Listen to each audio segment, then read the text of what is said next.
Bonjour. Donc, nous sommes le 16 juin. Karine Trapp est aujourd'hui au 108e jour de grève de la faim. 108 jours de grève de la faim pour demander une chose toute simple. Deux en fait. Un, que la justice soit rendue et que dans le même temps, elle récupère un droit légitime qu'elle n'aurait jamais dû perdre, ce 18 mai 2017, celui de s'occuper de ses enfants, Samuel et Noah, qui lui ont été arrachés donc le 18 mai 2017 par 4 gendarmes et 2 éducateurs de l'ASE. Aide sociale à l'enfance. Quel abus de langage! Quel abus de langage s'agissant de cette structure, de cet organisme d'État, que de parler d'aide. Parce que quand quelqu'un intervient dans notre vie avec la volonté d'aider, il nous redonne le sourire, il nous redonne l'envie de vivre, il nous montre que le futur peut être plus radieux que ne l'a été le passé. Il nous aide, bien évidemment. Or, depuis plus de 2 ans maintenant, et c'est à l'occasion de ma rencontre avec Karine Trapp, lorsque des alliés à elle cherchaient un médecin susceptible de l'aider quand elle faisait une première grève de la faim, que je me suis intéressé à ce sujet. S'agissant de l'aide sociale à l'enfance, je vois en fait des parents terrorisés. Terrorisés à l'idée de perdre leurs enfants, terrorisés à l'idée de ne jamais les retrouver lorsque l'aide sociale à l'enfance leur a retiré, avec l'aval de la justice, bien évidemment, qui vient valider les rapports tendancieux, mensongers de ces structures. Donc des parents terrorisés. Donc où est l'aide? Où est la dimension d'aide dans ces dossiers? Je la cherche pour ma part depuis 2 ans, et après avoir regardé un grand nombre de dossiers, dont bien évidemment celui de Karine que je connais parfaitement, je cherche désespérément cette notion d'aide. Pierre Naves, inspecteur général des affaires sociales, disait que la moitié au moins des placements sont abusifs. Si on part sur la base de 130 à 140 000 placements chaque année, le calcul il est vite fait et vous l'avez fait, ce sont 65 à 70 000 placements abusifs chaque année. Autant de familles détruites, de parents bienveillants et d'enfants détruits. Philippe Séguin, ancien président de l'Assemblée nationale et président de la Cour des comptes, disait, s'agissant de l'aide sociale à l'enfance, il parlait de la barbarie de ce système, de la violence institutionnelle, et j'ajouterai pour ma part de la terreur qu'elle fait peser sur un trop grand nombre de familles, familles qu'elle va détruire, en grand nombre également. Donc à l'occasion de ce 108e jour de grève de la faim pour Karine, ça me semble sidérant. Je n'entends pas M. Macron, président de la République, s'émouvoir de cette situation. Je n'entends pas M. Dupond-Moretti, garde des Sceaux, s'émouvoir de cette situation. Je n'entends pas M. Castex, Premier ministre, s'émouvoir de cette situation. J'entends très peu de parlementaires s'émouvoir également de cette situation. J'en profite pour remercier M. Lassalle qui depuis des années se bat globalement pour ce problème-là, ce dossier-là, et celui de Karine. Madame Vonner aussi, qui a montré qu'elle était attentive à la situation de Karine et consciente de ses difficultés. Mais le silence des pouvoirs publics et des responsables politiques est assourdissant. Assourdissant. Donc le médecin que je suis interpelle les citoyens, et je sais que vous êtes nombreux à soutenir Karine, à lui manifester de la bienveillance et votre préoccupation pour sa situation, et je vous en remercie. Interpelle les responsables politiques, tous ceux qui aujourd'hui ont non seulement la responsabilité, c'est pour ça qu'ils ont été élus, mais à mon sens également le devoir de réformer ce système qui est devenu totalement dysfonctionnel et qui détruit des vies.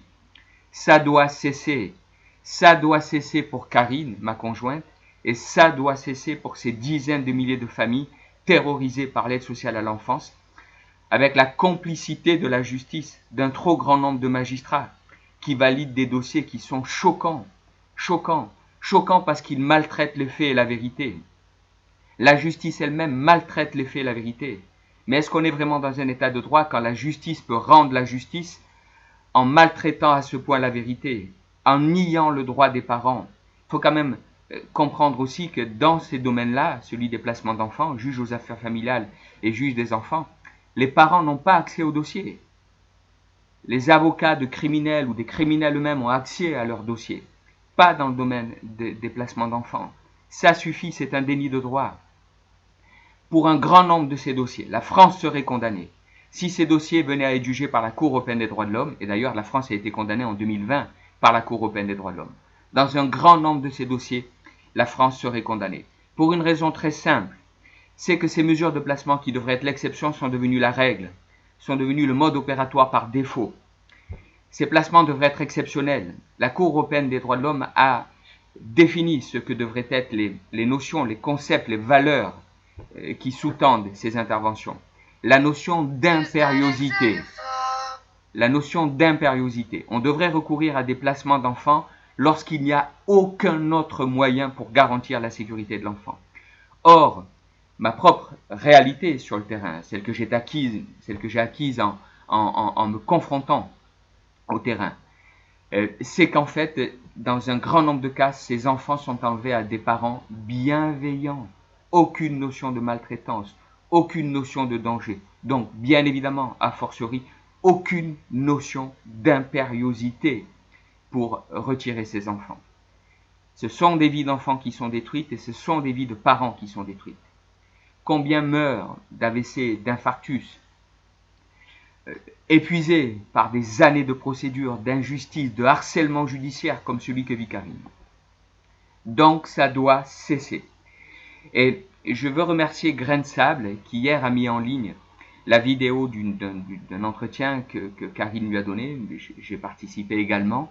Et je vous invite vraiment à vous rendre sur ma page Facebook, donc Jean-Philippe Labraise, ou sur celle de Karine Trapp, et de relayer cette vidéo-là. Parce qu'elle aborde bien évidemment le dossier de Karine, mais au-delà, elle aborde le problème de fond des placements d'enfants. C'est un système qui est devenu totalement fou, totalement dysfonctionnel, et qui doit être réformé de toute urgence. Et c'est la responsabilité des politiques. Ils ne peuvent pas entre guillemets, se défausser ou essayer de justifier leur inaction en essayant de nier la réalité du problème comme trop le font. Je pense notamment à l'intervention de Madame Goulet, qui vient dire que dans tous les dossiers qu'elle connaît, ces placements étaient justifiés. Madame, vous dites sciemment des contre-vérités parce que vous avez rencontré Madame Trapp. Je pense que vous avez rencontré Sandrine Voll aussi et tant d'autres parents qui sont victimes du dysfonctionnement de ce système. Donc cette réalité, vous n'avez manifestement plus le courage de la voir, de la nommer telle qu'elle est et d'agir compte tenu de vos responsabilités de député pour le réformer. Vous assumerez la responsabilité de cette inaction, de vos propos, devant vos électeurs demain. J'en suis persuadé. Donc j'appelle aujourd'hui solennellement à une action citoyenne.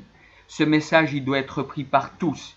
Il doit être amplifié pour que vos responsables politiques, nos responsables politiques, comprennent qu'ils ne peuvent plus fuir cette réalité et qu'ils ont la responsabilité de réformer ce système.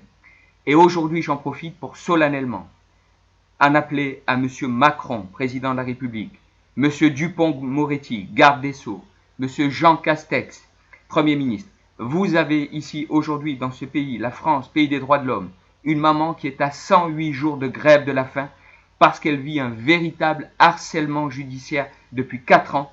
Et on peut vous le démontrer quand vous le souhaitez. Nous sommes à votre disposition pour vous rencontrer quand vous le souhaitez. Et ça concerne des dizaines de milliers d'autres familles, de parents terrorisés et d'enfants détruits. Votre responsabilité aujourd'hui, c'est d'agir.